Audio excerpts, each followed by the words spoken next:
Leadership. One of the most important aspects of leadership is communication. And one of the most important aspects of communication is storytelling. That's why I'm so excited to mention the Stories with Traction course with you.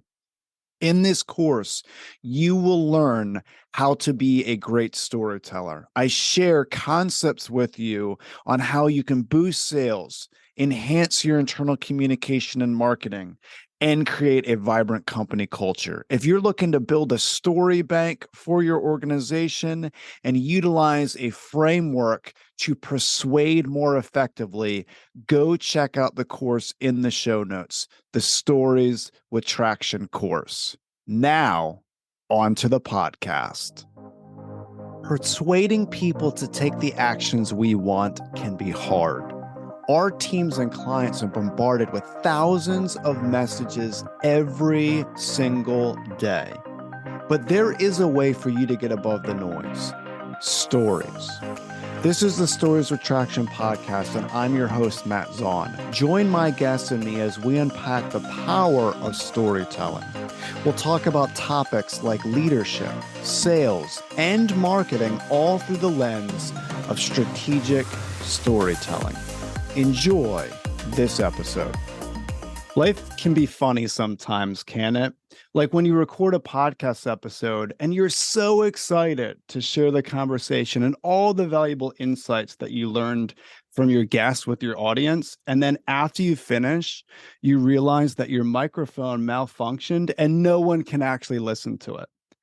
That is what happened recently to me. In fact, this episode, the one that you're about to listen to, was supposed to be episode number 50, the milestone episode, but that did not happen. Regardless, I'm unbelievably grateful that my guest today was willing to carve out even more time in his packed schedule to record another conversation.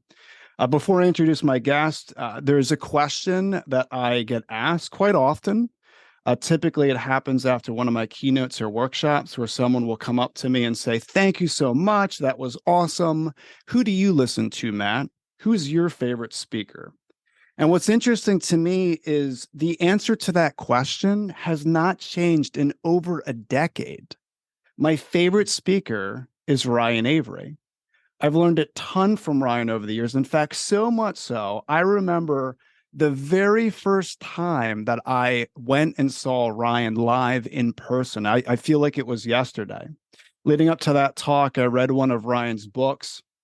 I was listening to some of his stuff online, and I learned that he would be giving a speech at Villanova University, which is only 30 minutes from my house. This was my second wedding anniversary, which was October 2nd of 2013. I remember having the conversation with my wife, who fortunately was very supportive. I remember her telling me, "You've got to go and listen to Ryan. We'll do our anniversary dinner another day."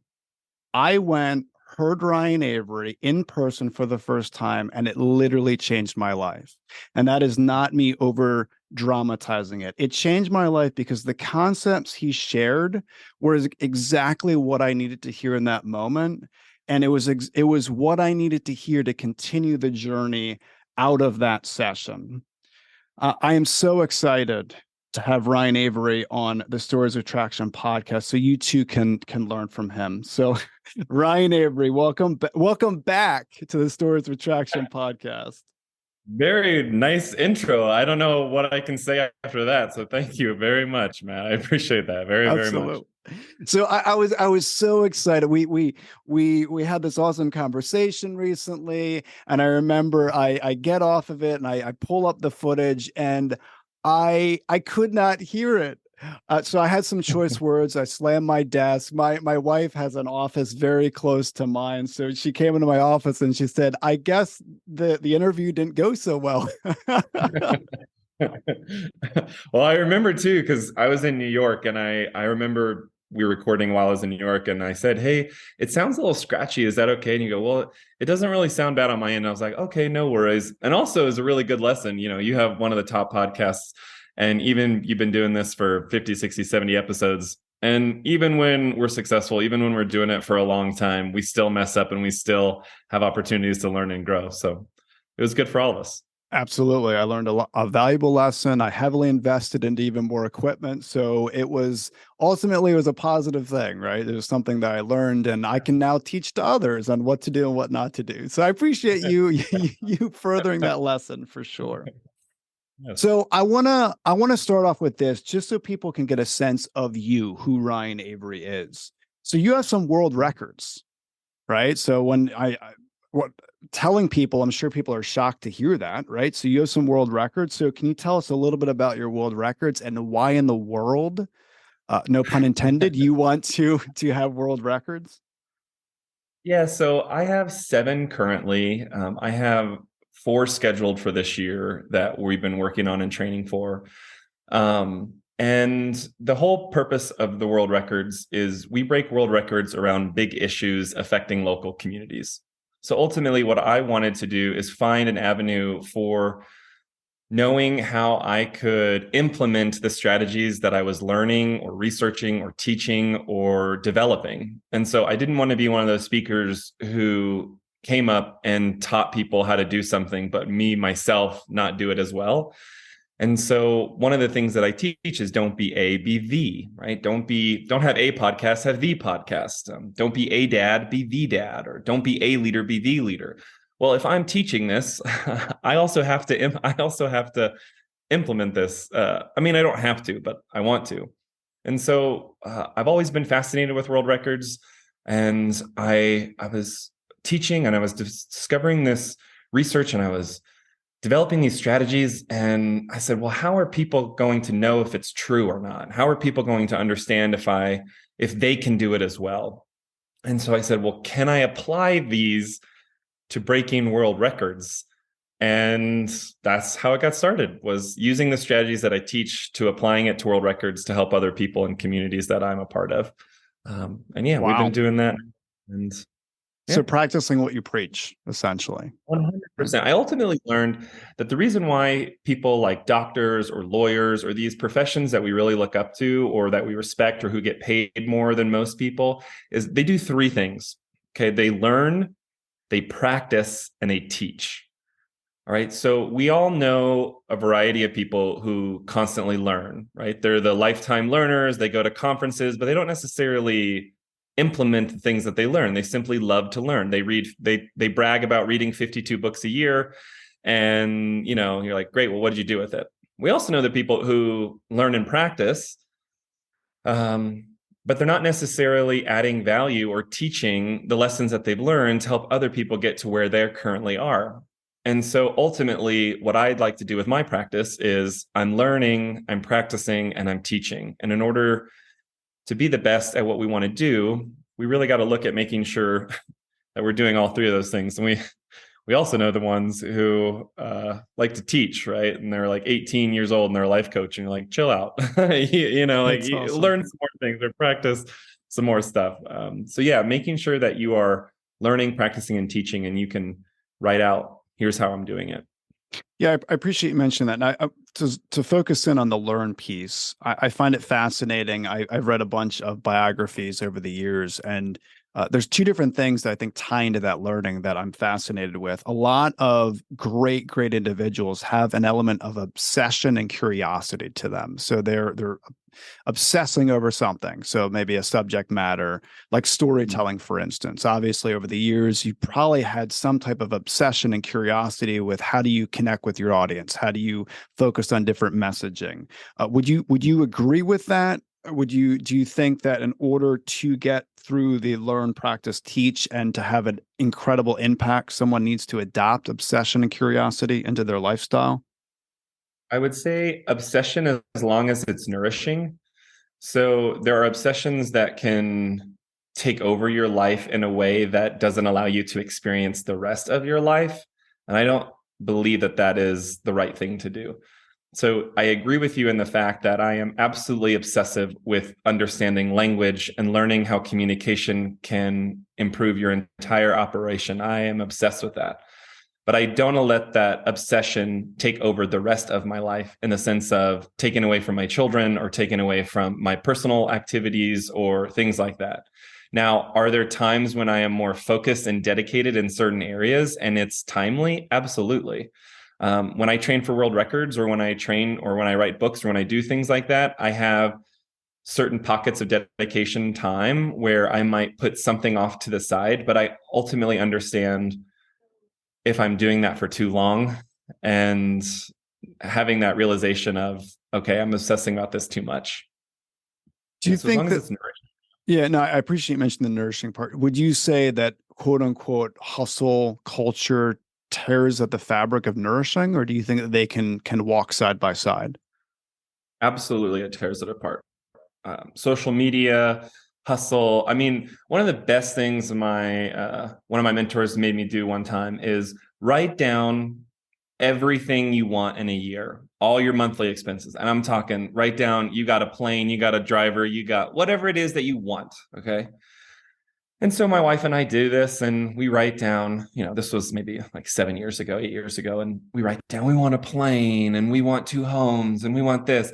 And it wasn't even close to $1 million a year. Like, wasn't even close. And so you're like, whoa, you could have a chef and fly private and have a couple homes and do all these things for less than 1 million. And then you're like, well, why is it so important to make all this money and do all these things? Well, then you start to really shed some ego there of, well, maybe you don't need a plane. And okay, we do like a chef. We do have a chef, so we like that. And okay, we don't necessarily need 4 homes or anything like that. And then you're like, wow, this is really our budget. This is our budget that makes us feel like billionaires. And this is the amount of income that we want. Why are we hustling more than that? We're investing, we give 10% of our income away.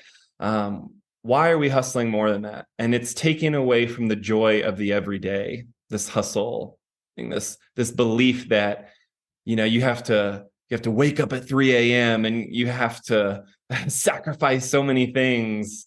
I will say 100%, the start of my business, I absolutely worked hard, and I absolutely worked smarter than most. But I never really felt like I had to sacrifice things. Have I had to wake up at 4 a.m. to get some things done? Of course. Is that my everyday routine? No. My wife and I woke up at 7 a.m. together this morning, and we snuggled, and it was great because my kids were over at my parents'. So yeah, I'm not interested in this hustle for no reason, or this hustle to have another follower, or this hustle to, yeah, it seems empty. It seems really empty to me. I think there's a lot If of you're not, wisdom with what you said. Yeah. yeah, if you're not happy with 10 followers, I guarantee you're not going to be happy with 1 million. Absolutely not. You're not going to be happy with 1 million. Like, if you don't understand that you're impacting someone's life at a level of 10, I can look at people who have 2 million followers who still want 5, and they can't wait to get 5. And okay, well then, you're just chasing something empty. Yeah, I absolutely. don't have social media. I don't have anything like that. And people always tell me, they're like, you're crazy. Like, you should do it. People will follow you. And I'm like, well, the people that follow me are the people that I like and that I want. And then they'll go and spread my message, and they'll Sure. go and spread their own message. So yeah. Yeah, I appreciate you mentioning that, Ryan. I think there's a tremendous amount of wisdom in that. So why are we hustling more than that? Is really the question that we should be asking. As soon as you said that, my mind went to, I consider a powerful visual. It's something that it's not necessarily a mentor of mine, but definitely a good friend of mine. I remember I was out to dinner one night with him, and this was several years ago, and I was working my guts out, like exactly what you said, early mornings, late nights, burning the candle on both ends. I was exhausted. I mean, I was working so unbelievably hard for my clients. And I'll never forget, I'm sitting at dinner, and he takes water. So he has a cup of water, and then he takes another cup of water, and he's dumping water into this cup, and it's just spilling all over the table. I'm like, what in the world are you doing? And he said, Mhm. Matt, this is exactly what you're doing. He said, at some point, you cannot fill this cup anymore. That's why water is spilling out of it. He said, you can't work any harder than what you're doing right now. And you've tapped out your ability to offer value. Now all you're doing is you're destroying yourself. And I'll never forget him saying that. At some point, we're offering so much value, but we have to ask ourselves, why are we hustling more than that? So it immediately went to that vision, which probably happened maybe 7 years ago or 8 years ago. But that Yeah, I brought love up that. that story. Two things. I really like the way that you say water.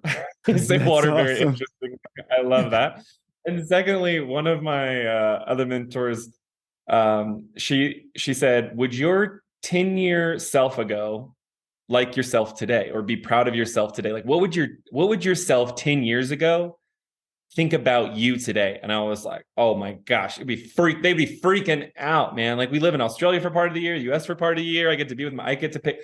And then when you realize that, you're like, "Oh my gosh, you aren't okay." It's this I call it machine mentality. Okay, so what happens is you it takes a very different type of energy to build the machine versus maintain the machine. And what happens is no one trains us to make that switch. And so what happens is, yes, you do need energy. Yes, you do need, you call it obsession or dedication or creativity to build a machine. And it takes a lot of work. Well, once the machine is already built, it does not take that same amount of energy or time or dedication to do it. In fact, if you do use that same amount of energy, it will destroy the machine. It will hurt the machine.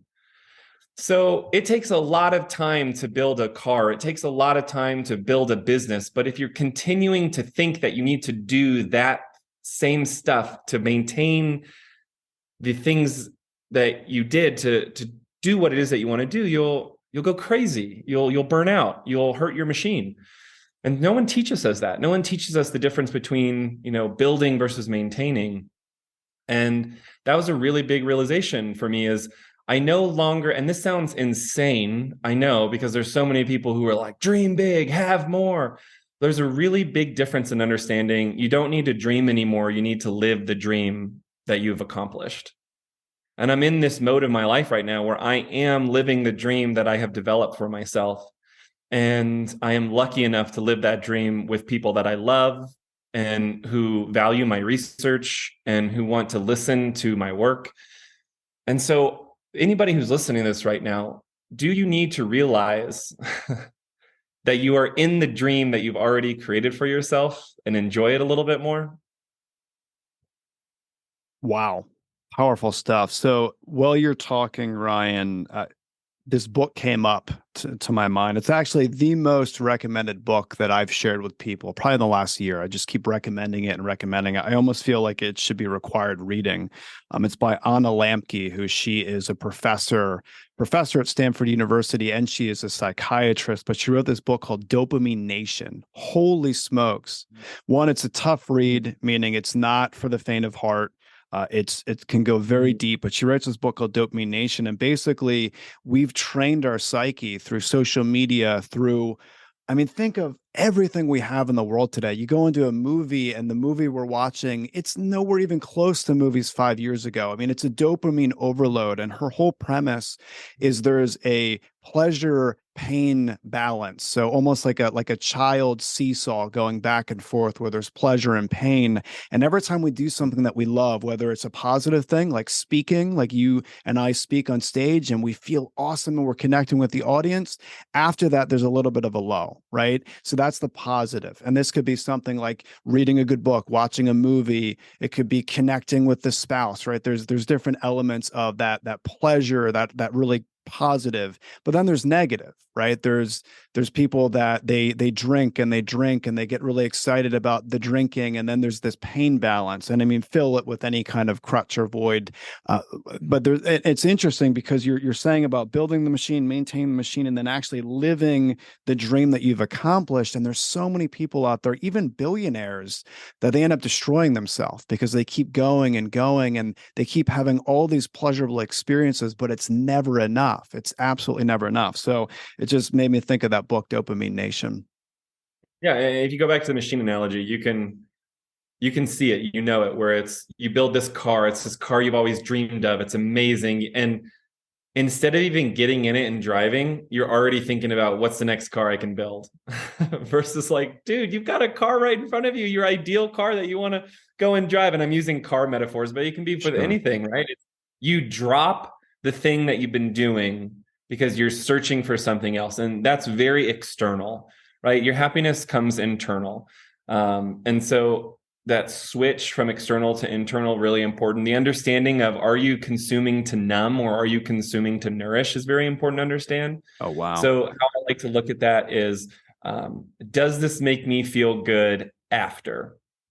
Okay, so most of the times things that we do make us feel good during that time, but does it make us feel good after? And I say that because there are multiple times throughout the week that I need to watch an hour of pointless YouTube videos, and it makes me feel good afterwards because, my mind was racing and I needed to take it. But sometimes I watched it a little bit too long, or I do, and I go into that rabbit hole and it's been 2.5 hours and I look down and I got to go pick up my kids from school. And I'm like, what did I waste my time on here?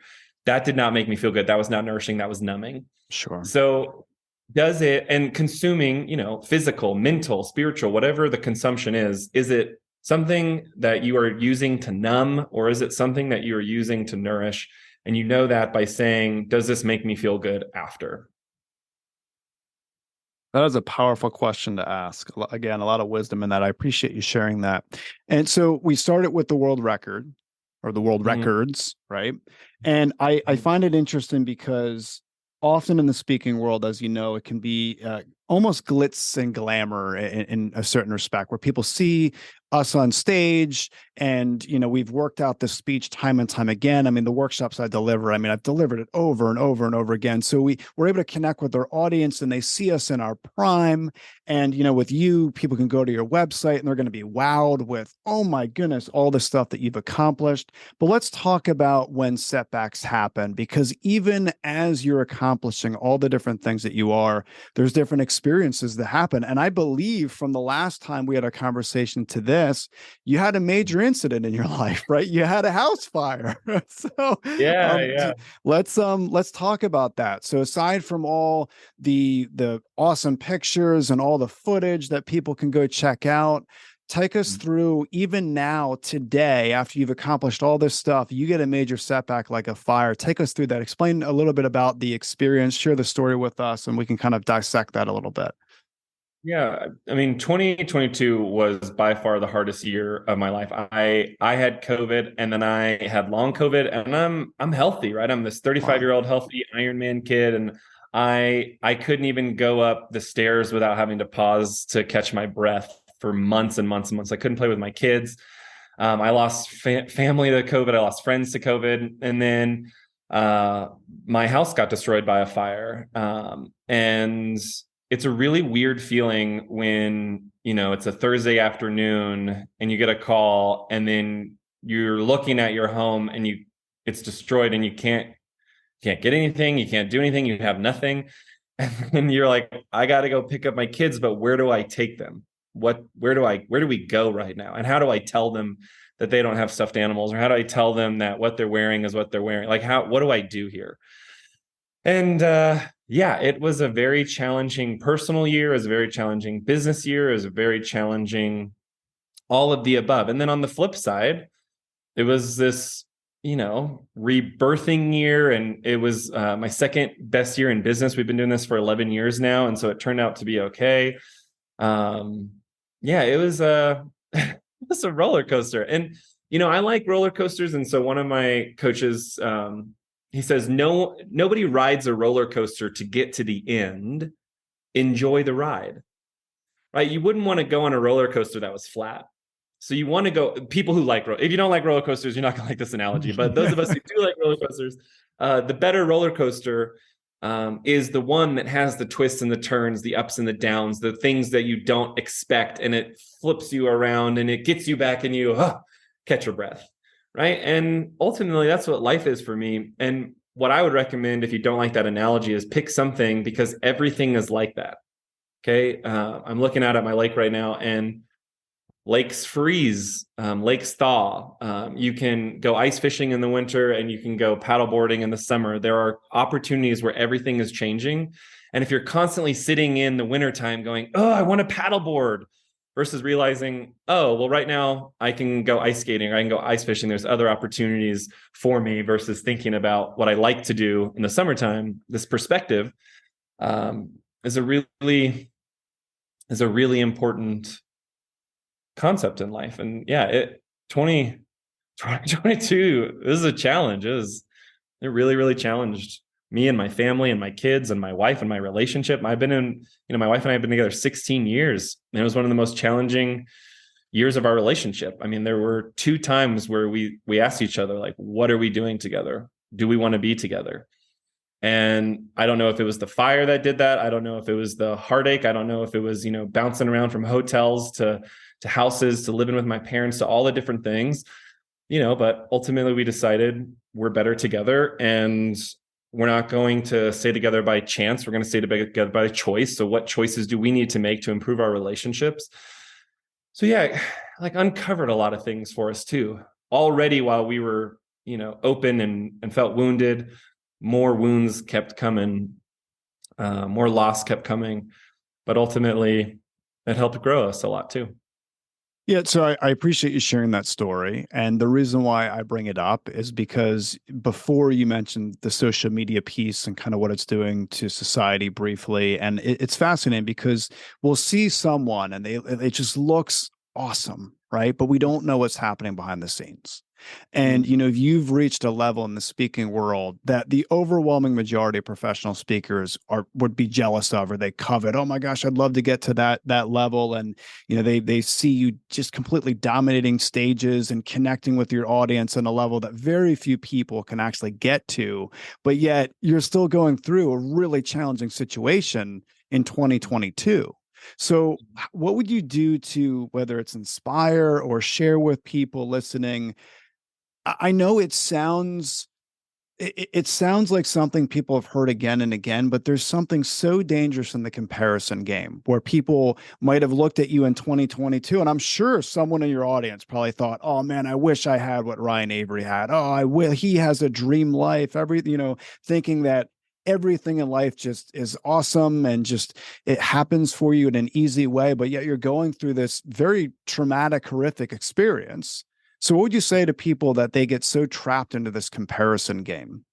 Well, I do. I do have an awesome life. I am grateful for my life. I am grateful that I live in a society that values educational teachings in a speaking way and pays for it. Sure. I'm very grateful for that. And I mean, the biggest piece of advice that I would give within that is we don't say or in our family, we say and. So it doesn't have to be one or the other. It can be both. So life can be easy and hard. Life can be really happy and sad. I mean, one of, I mean, this is what happened. So I get off of one of the biggest stages I've ever keynoted before. And then I also get a call that they want me to come back next year and I book another speech. So it's like one of the coolest days. I make more money in like a 24-hour period than most people make in a year. It's insane. I'm like so happy. Within like 20 minutes, I'm laughing because sometimes when I get uncomfortable, I laugh. But my dad calls me to tell me my grandmother dies. Oh, wow. And then my sister calls me to tell me her dog dies. And this is like our family dog, right? And so here I'm sitting in an airport with no one, experiencing this joy of people are valuing my research and content so much that they want to pay me to come and speak all over the world to teach them this, while sitting with, I didn't get to say bye to my grandmother. She just died, and so did my dog. And it's this real life thing. It's Wow. this isn't me experiencing this. This is what we all experience. So to believe that you can only experience a high or a low is really dangerous, is really unhealthy. But to understand we can do both, we can have a high and a low at the same time. You are allowed to feel nervous and excited. You are allowed to feel happy and sad. To believe you have to choose only one is very detrimental to your mental health and is very not real. It's not human. So the biggest advice that I would give with comes to comparison is, here's the difference between jealousy and inspiration to me. Okay. Jealousy is seeing someone and going, ugh, I can't believe they get to do that. Okay. Inspiration is seeing someone and going, oh, I can't believe they get to do that. It's being able to see yourself in them with understanding that if they did it, you can do it as well. Wow. So everything that's making you jealous right now, get rid of it. Everything that makes you inspired, keep it. And look at the ways that you can find and catch yourself of when you're trying to choose an or versus pick an and. That would be my advice. Wow. That's like a mic drop moment right there. I appreciate that. So let's dive a little bit deeper into the emotions though, because I want people to process this. Okay. I don't think we do a good enough job as a society understanding or even allowing ourselves to process emotions, especially in the business place. I mean, my goodness, if for people listening that are familiar with Brene Brown's work, Atlas of the Heart, she talks about numerous emotions. And then I heard a stat recently that the average CEO in the United States can really only truly process three emotions, which is kind of a horrifying statistic when you think about all the emotions that are out there. There's over 80 emotions, but the average CEO can only truly identify three emotions in a very quick turnaround time. It's just staggering, right? And I don't know. I guess from a gender perspective too, I'll speak for myself. So me as a man, I've had to even recently, and I think as we continue to grow, we'll never get to the end of the journey with this, but I'm learning how to process my own emotions on a deeper level, right? And it's okay to be in an emotion. Over the holiday, we had a 2-week holiday break, and I'm telling my kids, they wanted, back to back to back to back to back activities, right? They constantly want to be entertained and entertained. And, my wife and I were like laying on the couch, we're like exhausted. I remember looking at my 3 kids and I said to them, it's okay to be bored sometimes. I remember saying that to them. I was just so exhausted. It's okay to be bored sometimes.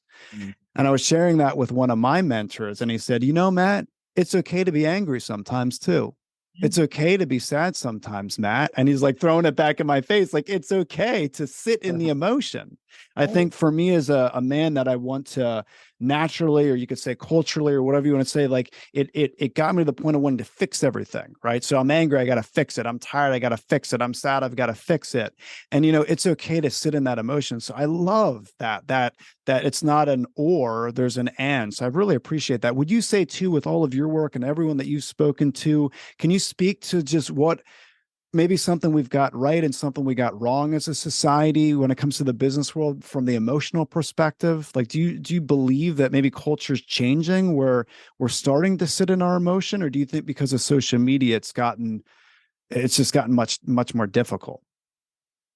I would say the context of what emotion is per gender is interesting to me. So, if someone identifies as female and they're emotional, well, the idea of what you have as emotional is very different than if you call who's somebody who identifies as male as emotional.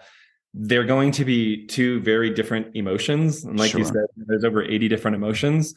And it's interesting to see like what's perceived as weakness and strength, depending on what gender you identify as or what you feel. And so for me, here's my thing. Like if you ever been to one of my keynotes, I would say I would say like 3 out of 10 keynotes I cry in because I'm telling you my real stuff. Like I'm talking about my fire, or I'm talking about breaking my legs, and I'm like talking about things that are real. And I feel like that is the most important aspect of emotion, is if you feel like you have to hide who you are or what you feel, that you're not going to be able to serve the people that you're trying to add value to in the best way. So if you ever have to, now there's a difference between, um, demonstrating emotion and hiding emotion, right? So am I going to bawl on stage? No. Am I going to quiver my chin like I do when I cry at home sometimes? No. But am I going to get to the point where tears, swell up in my eyes and you can tell that I am maybe crying? But crying isn't the one emotion, right? There's laughter, there's heartache, there's anger, there's 80 of them. Um, so yeah, I do hope people see emotion and see it differently for genders and see it differently for strengths and weaknesses depending on how they're demonstrating it, and not hiding it don't feel like you have to hide it. Like if you're a man, and I keep coming back to this one, but I feel like men feel like they can't cry, you know? And I feel like if women do, they're perceived as weak. And I disagree with that completely. I believe that we're human, and I believe things hit us differently. And I believe if there's an emotion from happy to sad to, and that's the same, you know, there are some men who there are a lot, actually, now I'm thinking about it, there's a lot of men that I work with who one of the emotions that they don't like to show is joy in business. You know, they don't like to smile. They don't like to have fun. The average thing about this, the average child, they smile and laugh over 400 times a day. Wow. The average adult smiles less than 40 times a day. Okay, so something happens from childhood to adulthood that takes the joy, in a sense, out of you. Well, if you can remember that there are a lot of things to feel emotions about, it's fun. It's a good life. Wow. It's kind of horrifying to think about. You go from 400 to 40, like that's really sad. Yeah, that's the average. So it's, you know, some people are like 40, that seems like a lot. You know, like there are some people who, yeah, they don't express emotion. Wow. Wow. Well, Ryan, thank you for this conversation. Thanks for you agreeing to come back after my microphone malfunction. So I appreciate that. I know you're extremely busy, so I very much appreciate your time. I got a ton out of this conversation. I told you I'm trying to listen for different things, valuable pieces that I can pull out, and there were too many. Seriously, like I try to focus on just a few, and I took so many different notes based on our conversation, but there's three things that I'm going to take away that I'm going to remember for quite some time. One of the first things you mentioned learn, practice, teach, but I appreciate what you said about learning. We talked about the obsession. You said if it is nourishing, and not focusing on the numbing. There's so much wisdom in that. We live in this crazy hustle culture where people are just burning the candle on both ends, and it's a negative obsession. So I appreciate you mentioned that regarding the learning piece. I also appreciate the brief story that you mentioned regarding your mentor challenging you to write everything down that you want, and you asking that question. You know, why are we hustling more than that? Very few people, I mean, a lot of quote unquote influencers on social media, they're not going to ask that question, right? Like, why are you hustling more than you need to? Probably goes back to your point about no wonder people aren't smiling and laughing as much. They don't have time to. And then the third piece that you mentioned that I'm going to take away personally, which is something that I know I need to work on, is you said about the difference between building the machine and maintaining the machine. Right. And for me, it is, I've built different things, and sometimes I'm still in that building mode, right? Build, but I can actually enjoy, you said, live the dream that you've accomplished that ties back to the machine, the maintenance of that machine. So again, I appreciate this conversation more than you'll know. Thank you. If people listening want to get more information on you, what you do, they want to hire you to speak at their company, what's the best place they can go to get your information?